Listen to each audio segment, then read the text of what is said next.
함께 말씀 봉독합니다. 그들이 예루살렘에 가까이 가서 감람산 백박에 이르렀을 때에 예수께서 두 제자를 보내시며 이르시되 너희는 맞은편 마을로 가라.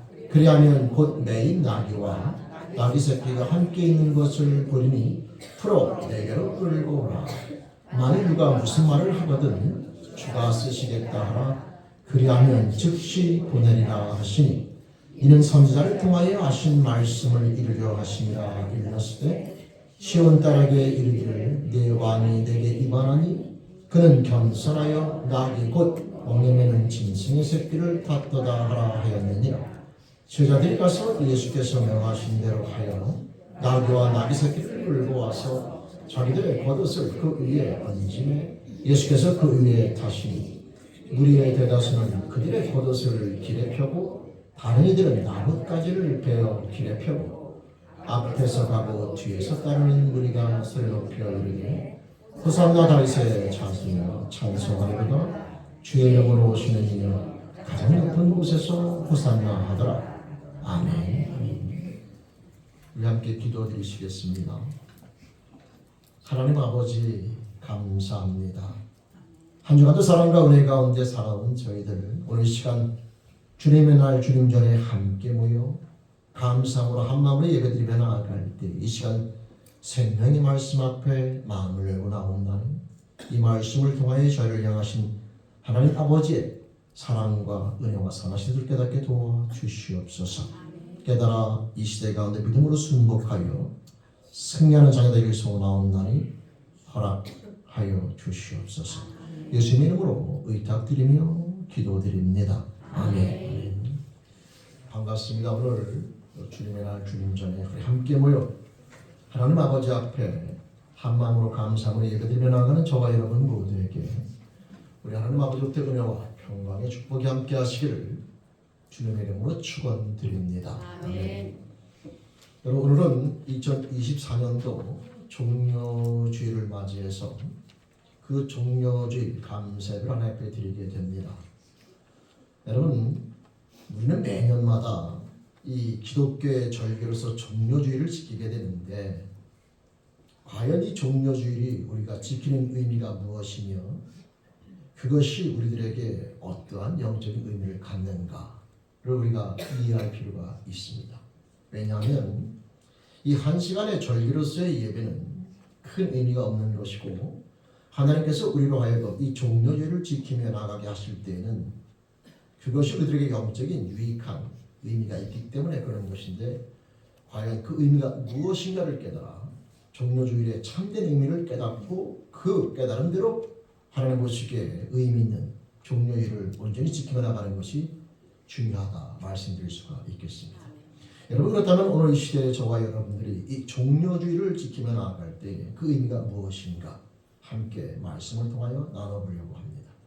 여러분 종려주일이라고 하면 오늘 나와 있는 말씀처럼 예수님께서 성경 말씀에 예언된 대로 이 땅 가운데 오시고 우리의 모든 죄를 대속하시기 위해서 때가 되어 계속의 완성이 되는 십자가의 죽으심을 위하여 예루살렘에 입성하게 됩니다. 예수님의 사역은요 본인이 메시아인 것을 증거하는 사역과 아울러서 그 메시아의 사역을 완성하시는 사역으로 가게 되는데 이제 증거하시는 사역 모든 이적과 능력을 베풀면서 성경에 예언된 메시아가 자신이심을 증거하는 사역을 마치신 후에 그 메시아로서의 완성, 사역의 완성, 즉 온 인류의 죄를 대속하시는 그 대속 사역의 완성을 위하여 십자가의 죽으심을 향하여 예루살렘에 입성하게 될 때에 오늘 보면 많은 사람들이 종려나무가지를 흔들면서 열렬히 예수를 환영하는 것을 보게 됩니다. 그래서 이 종려주일이라고 하는 것은 그 종려나무가지를 흔들면서 예수를 예루살렘에 입성하는 예수, 엄밀히 말하면 온 인류의 죄를 대속하시기 위해 십자가에 죽으시기 위해서 예루살렘에 입성하시는 그 예수를 열렬히 환영하며 나아가는데 그때에 이 종려나무 가지를 흔들면서 예수를 환영하게 되는 것이죠. 여러분 이 종려나무가지의 의미는 승리라고 하는 겁니다. 승리. 그래서 예수님이 예루살렘에 입성하실 때에 오늘 말씀에 보면 그 승리를 상징하는 단어가 나오는데 호산나 다윗의 자손이여 찬송하려다라는 것이죠. 여러분 호산나라고 하는 것은 우리를 구원하소서라고 하는 개념인데 이것이 시대가 지나면서 찬송에 대한 개념을 받게 되었지만 원래 의미는 나를 구원하소서 다윗의 자손이라는 말의 의미는 여러분 메시아는 다윗의 자손에서 나온다는 말을 그들이 믿기 때문에 이 말은 곧 나를 구원하소서 메시아여라고 하는 그런 고백이 되는 겁니다. 따라서 이 승리를 갖다 외치면서 메시아를 환호해 나가는 것이 바로 오늘 말씀의 요지가 되는 것인데 여러분 이 말씀을 우리가 보기 전에 그럼 이 말씀을 통하여 우리에게 깨닫게 하시는 영적인 뜻을 알기 위해서는 요한계시록 7장으로 잠깐 넘어가 볼 필요가 있습니다. 여러분 요한계시록 7장을 잠깐 펴보시면 요한계시록 7장 9절 이하에 보면요 하늘나라에서 드려지는 참 예배의 모습이 등장합니다. 요한계시록 7장 9절 12절까지 말씀을 보면 하나님 나라에서 드려지는 참 예배 말씀 봉독합니다. 함께 봐주시기 바라고요. 우리 7장 9절 11절까지 말씀 우리 함께 말씀 찾으셨으면 함께 읽습니다. 이 일 후에 내가 보니 각 나라와 족속과 백성과 방언에서 아무도 흔히 셀 수 없는 큰 무리가 나와 흰옷을 입고 손에 종려가지를 들고 보좌 앞과 어린 양 앞에 서서 큰 소리로 외쳐 이르되 구원하시니 보좌에 앉으신 우리 하나님과 어린 양에게 있도다 하니 모든 천사가 보좌와 장로들과 내 생물의 주에 서 있다가 보좌 앞에 엎드려 얼굴을 대고 하나님께 경배하여 이르되 아멘. 찬송과 영광과 지혜와 감사와 존귀와 권능과 힘이 우리 하나님께 세세토록 있을지어다. 아멘 하더라. 아멘. 여러분 이렇게 경배하며 나아가는 그런 삶의 모습이 우리에게 존재하는 겁니다. 이 세상의 끝이 아니라 우리 인생들은 반드시 이런 삶의 주인공이 되어야 되는데 여기에 보면 흰옷 입은 사람들이 각 나라와 족속과 백성과 방에서 아무도 셀 수 없는 큰 무리들이 흰옷 입고 나와 종려가지를 들고 이렇게 여호와 하나님과 주 예수를 찬송하며 나가는 모습을 갖게 되는 예배 모습이 등장하게 되는데 바로 이 모습을 위해서 이 땅 가운데 오신 분이 예수 그리스도라고 하는 거예요. 여러분이 여기서 종려가지로 흔들면서 하나님 앞에 영광을 돌리며 경배하며 찬송드리며 나가는 이 무리에 저와 여러분들이 다 속해야 된다라고 하는 거죠. 그리고 이 놀라운 축복을 주기 위해서 이 땅 가운데 오신 분이 바로 예수 그리스도이시며 오늘 이 시간에 이 종려주의를 지키는 것은 바로 저와 여러분들이 이런 삶의 주인공이 되는 것과 연결이 되어 있다라고 하는 겁니다. 그럼 그게 어떻게 연결되는가라고 하는 것이 그 다음에 우리가 갖게 되는 그런 건데 여기 보면 요한계시록에 보면 흰옷 입은 여러분 흰옷 입은 그런 삶의 모습이 등장이 되는데 이 흰옷 입은 자가 성경 말씀을 계속 보게 되면 그 다음에 뭐라고 설명되냐면 이 흰옷 입은 자들은 어린 양의 피에 그 옷을 씻김 받은 자들 이렇게 표현되어져 있어요. 요한계시록 7장 12절 이하에 보면은 이 흰옷 입은 자의 설명이 나오게 되는데 바로 어린 양의 피에 그 옷을 씻김 받은 자들이 이 삶의 주인공이 된다라고 하는 것이고 바로 오늘 종려주의를 지키며 나가는 저와 여러분들은 바로 오늘 예수님 예루살렘에 입성하신 이 예수님을 통하여 저와 여러분들이 그와 같은 삶의 모습을 갖게 되는 것인데 그럼 이런 삶의 주인공이 되기 위해서 종려주의를 지키는 것은 어떤 의미가 있는가?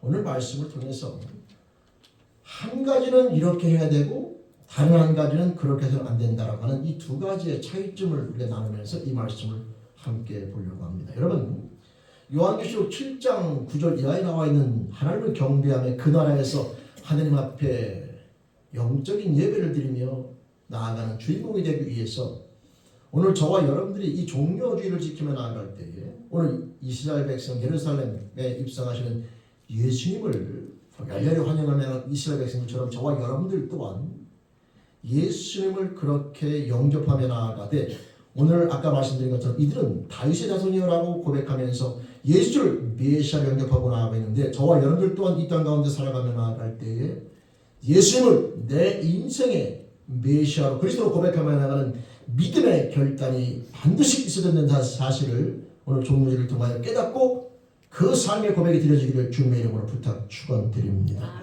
여러분, 우리가 근데 한 가지 말씀을 드리면, 이들이 예수를 갖다가 메시아로 다윗의 자손이라고 고백하고 나가는데 반드시 한 가지는 달라야 돼요. 오늘날 유대인들이, 이 당시의 유대인들이 예수를 믿는다고 말하지만 그 예수는 하나님께서 원하시는 그리스도가 아니라 자신들이 원하는 그리스도를 믿었다라고 하는 겁니다. 그것이 문제가 발생하게 되는 거예요. 오늘날 유대인들이 예수 믿지 않는 가장 첫 번째 이유는 본인들이 기대했던 메시아의 역할을 예수가 하지 않았다는 겁니다. 그게 바로 뭐냐면 로마로부터, 그 당시에 로마로부터 이스라엘을 독립을 시켜야 되는데 메시아가 그 일을 하지 않았잖아요. 따라서 예수는 메시아가 아니다라고 하는 거죠. 이 당시에 사람들이 예수를 열렬히 환영하면서 다윗의 자손이요 메시아로 영접하는데, 이들이 그 영접하는 자세는 좋은데 그 중심은 저와 여러분들이 본받지 말아야 된다 그 말이에요.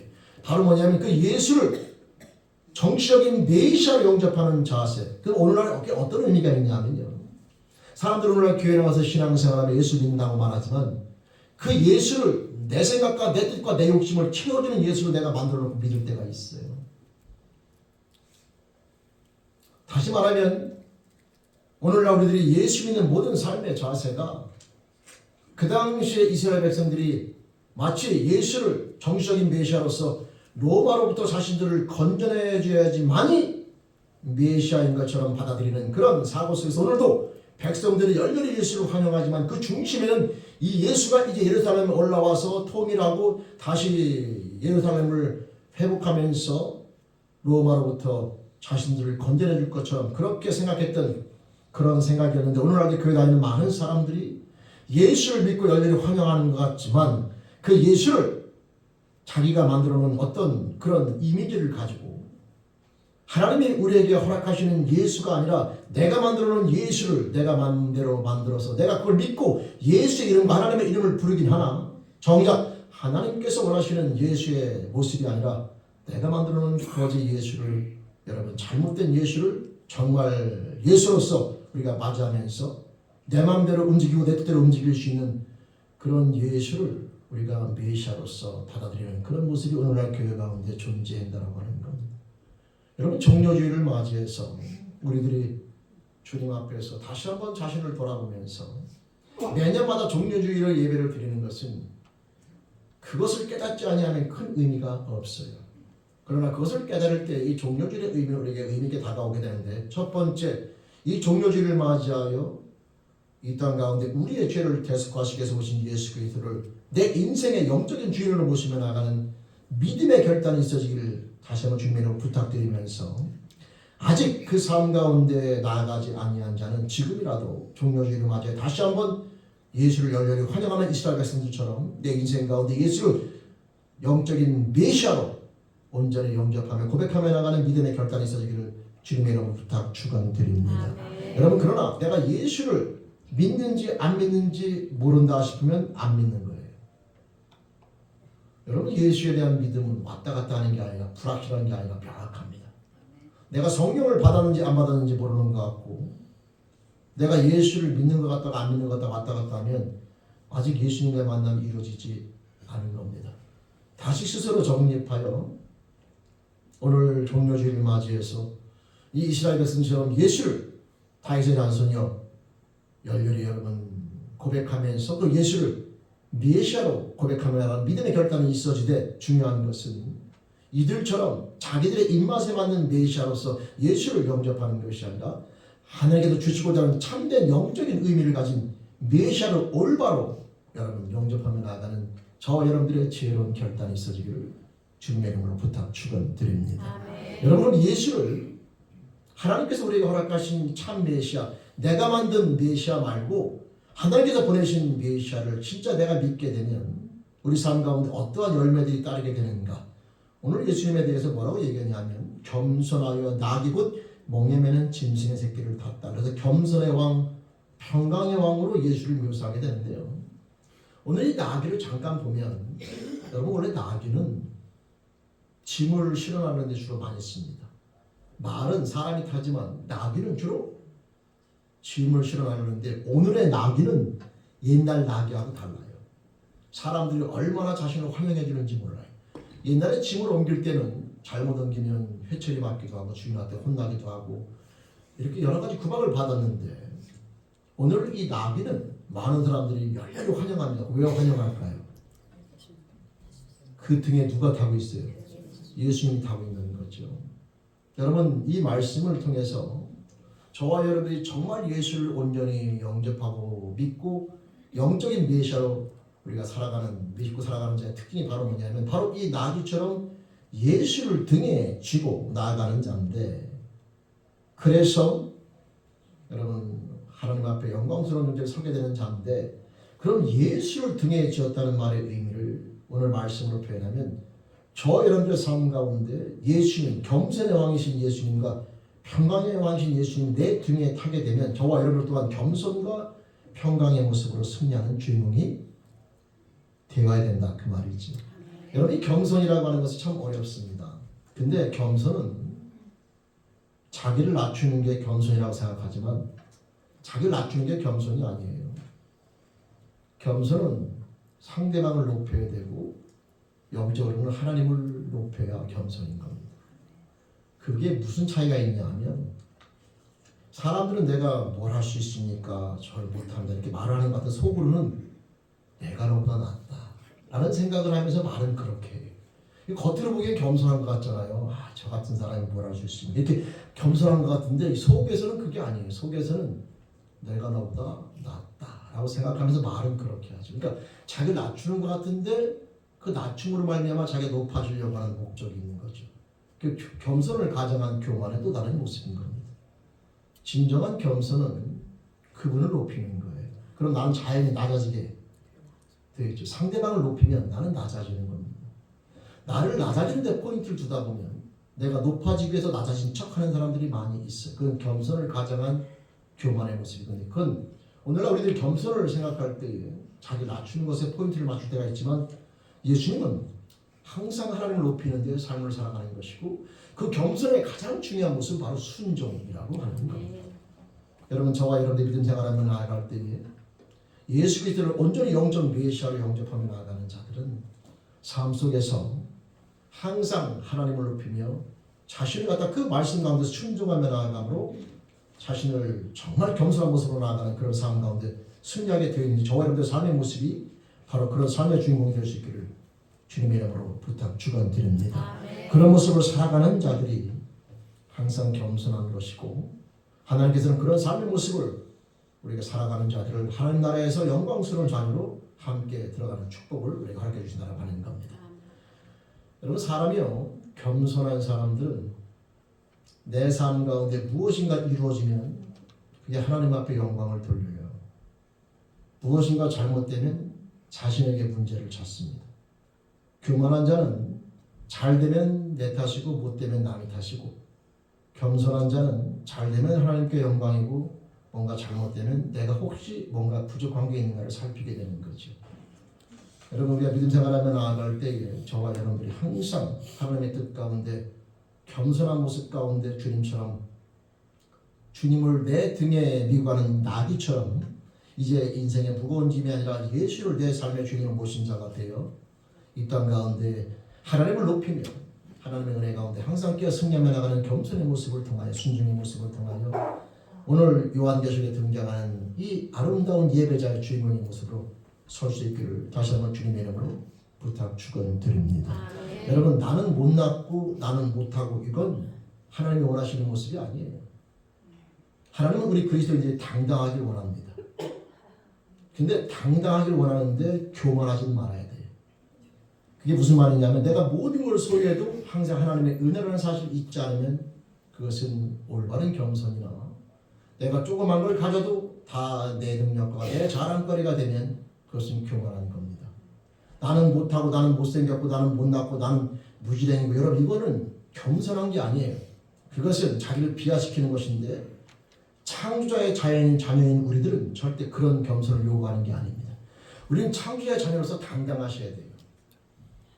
삶 가운데 어느 위치에 있든지 간에 물질이 얼마가 있든 내가 어떠한 여러분 아이덴티티를 가졌든 우리 하나님의 자녀로서 세상에서 당당함을 가지셔야 되는데 내가 삶 가운데 무엇이 이루어지든 내가 무엇을 이루든 그러나 그 모든 것의 주인이 역사가 하나님으로부터 이루어졌다는 사실을 절대 잊지 않으면 그분을 높이며 나가는 이 겸손한 모습은 절대 잊지 말아야 된다고 하는 거죠.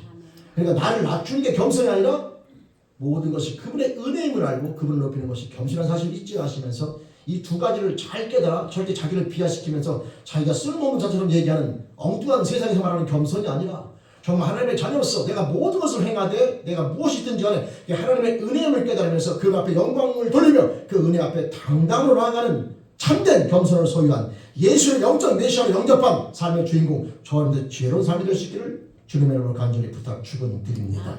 여러분 이 나귀가 말이죠.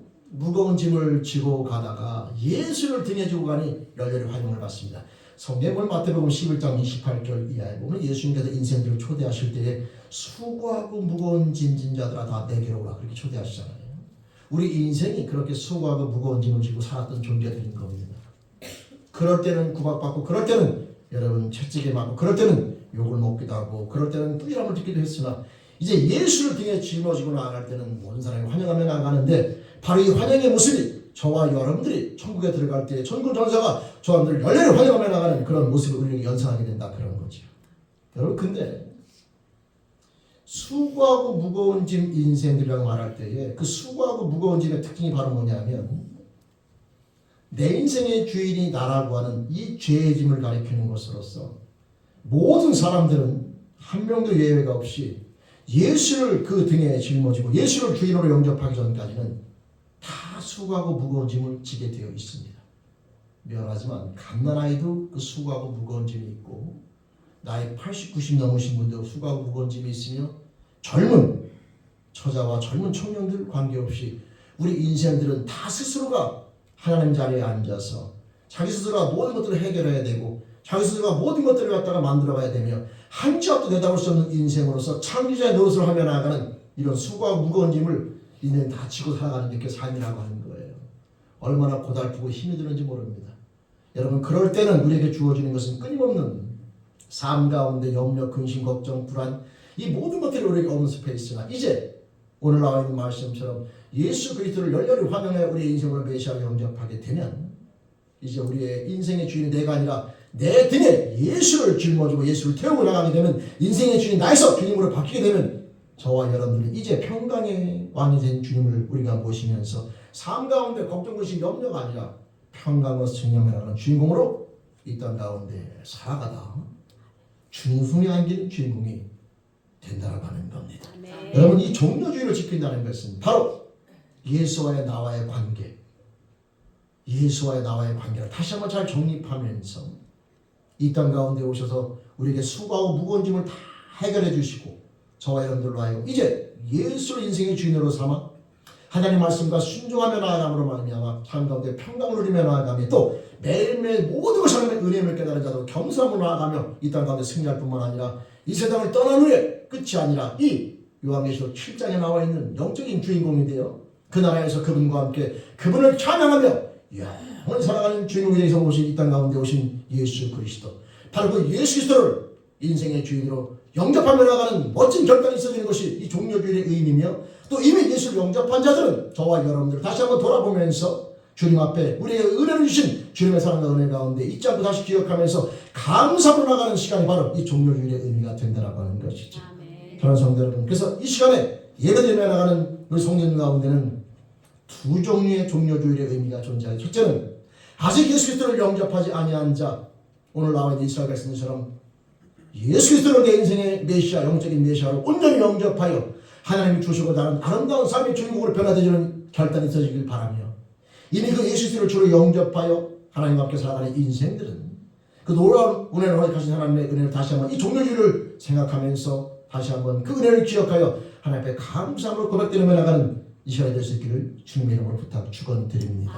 그래서 우리 모두 요한계시록 7장 9절 이하에 나와 있는 참 예배자의 자리에 서서 영원히 하나님께 살아가는 주인공, 저와 여러분들의 축복된 삶의 모습이 되는 인생이 되길 바라면서 2024년도 종료주일을 맞이하여 매년마다 날로 타고 오신 예수 그리스도를 우리들이 열렬히 환영하며 나아갈 때 그 의미를 다시 한번 깊이 있게 생각하면서 한 시간의 예배가 아니라 영적인 의미를 깨달은 자가 되어 예수를 내 인생의 주인으로 모시는 참된 종료주의를 지키는 자가 되어 하나님을 귀하게 하나님 앞에 존귀한 존재로 겸손하면서 평강 가운데 승리하며 하나님 앞에 참 예배를 드리며 나가는 인생의 주인공, 저 여러분들의 축복된 삶의 모습이 될 수 있기를 다시 한번 주님 이름으로 부탁 축원드립니다. 아멘. 기도드리시겠습니다.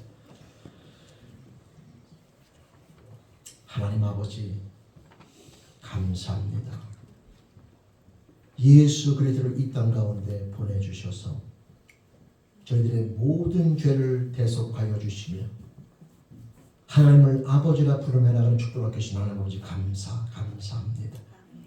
2024년도 종료주의를 맞이하여 우리 사랑하는 재래교회 여러분들 다시 한번 하나님의 사랑과 은혜를 기억하며 아직 예수가 누구인지 모르며 아직 예수님에 대한 믿음을 갖지 못한 자, 하나님 종료주의를 맞이하여 다시 한번 이스라엘 백성처럼 열렬히 예수를 환영하여 맞이하여 인생의 주인으로 영접하며 나가는 믿음의 결단이 있어지는 이 시간 되길 소원하옵나니 우리 사랑하는 여러분들의 심령과 영혼을 만져주시며 결단하게 하시며 고백하게 하시며 예수를 영적 메시아로 영접하여 하나님께서 허락하시는 아름다운 삶의 주인공 모두가 되길 소원하옵나니 주님 붙잡아 주시며 인도하여 주시옵소서. 또한 이 시간 예수를 영접하여 나가는 자, 그 놀라운 은혜를 다시 한번 깨닫고 기억하면서 2024년 종료주의를 맞아 하나님의 은혜 앞에 감사로 나가는 시간 되길 소원하옵나니 하나님 이 예배를 통하여 영광 받아주시니 저희들에게 종료주의의 참된 의미를 깨달아 영이 새로워지며 영이 감별해지는 시간으로 허락하여 주시옵소서. 하나님 감사합니다. 모든 의 앞에 감사하며 예수님의 이름으로 감사하며 기도드립니다. 아멘.